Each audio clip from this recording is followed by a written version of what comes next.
The Hollow Idol. In the remote mountain village of Fengxi, the people lived by one law: never disturb the shrine at night.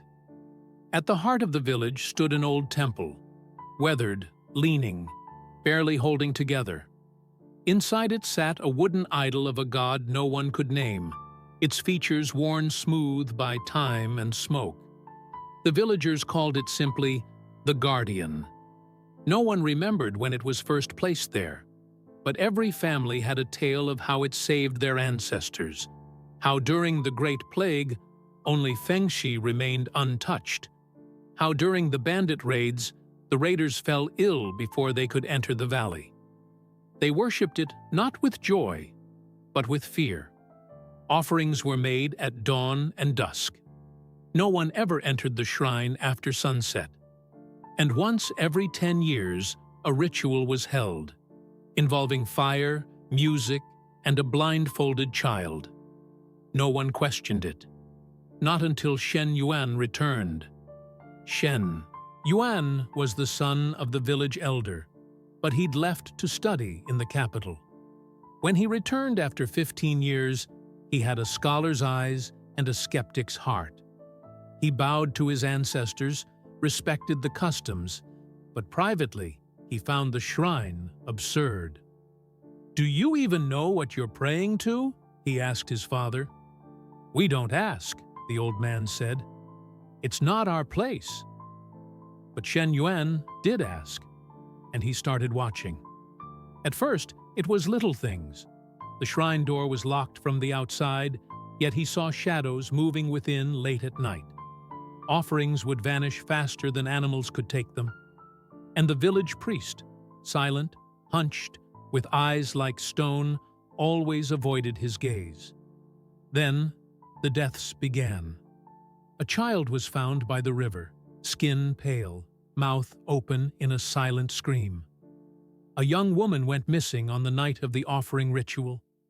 The village whispered, "The guardian is displeased." But Shen Yuan no longer believed in the guardian. One night, against every warning, he entered the shrine after dark. Inside, he found the idol exactly as described: tall, crude, wooden. But behind it, half buried in the earth, he found something else. Bones. Dozens of them. Children's bones. The idol was hollow.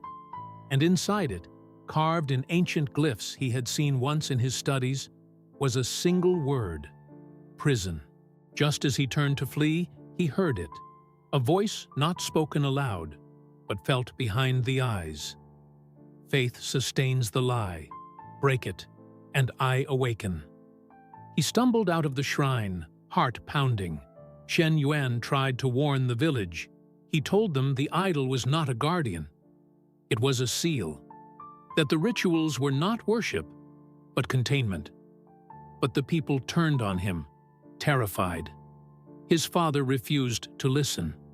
The priest declared him cursed. That night, no offerings were made, and just before dawn, the shrine door split open from the inside. From the shattered shrine crawled something ancient, twisted limbs that bent the wrong way, a face without eyes, only sockets that wept black mist. It did not howl or shriek. It simply moved, slow and inevitable, toward the village square. The first to die was the priest, his mouth sewn shut with ash. Then came the children who had once been blindfolded for the ritual. They vanished into the mist without a sound. Houses rotted as the thing passed, and the air grew thick with centuries of silence undone.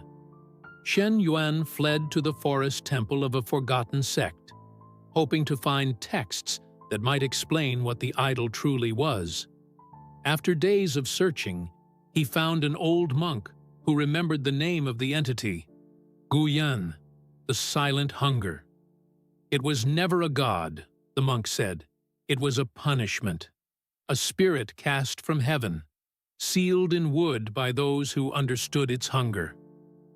And the villagers? Shen Yuan asked. They were meant to guard the prison, but over time, they forgot the truth and turned fear into faith. Realizing his mistake had doomed them all, Shen Yuan returned. But Fengxi was no longer a village. Only the shrine remained, standing tall again, repaired and glowing faintly in the mist. Inside sat the idol, whole once more. But it was no longer hollow. It watched him now. As Shen Yuan stepped closer, he heard the voice again. "You broke the faith. Now you must rebuild it." And he understood. The idol fed on belief. It had tricked the villagers into feeding it worship and offerings, not to keep it at bay, but to keep it alive. The seal had been broken not by violence, but by doubt. In that moment, Shen Yuan made a choice. He fell to his knees. He wept. He begged forgiveness. And the mist receded, just enough for him to breathe. Now, travelers who pass through Fengxi speak of a scholar who became the new priest, robed in silence, offering fire and prayers at dawn and dusk. A new ritual began. A new generation taught never to ask questions, because some prisons are not built of stone or wood. They are built of belief. And as long as someone believes, the hunger sleeps.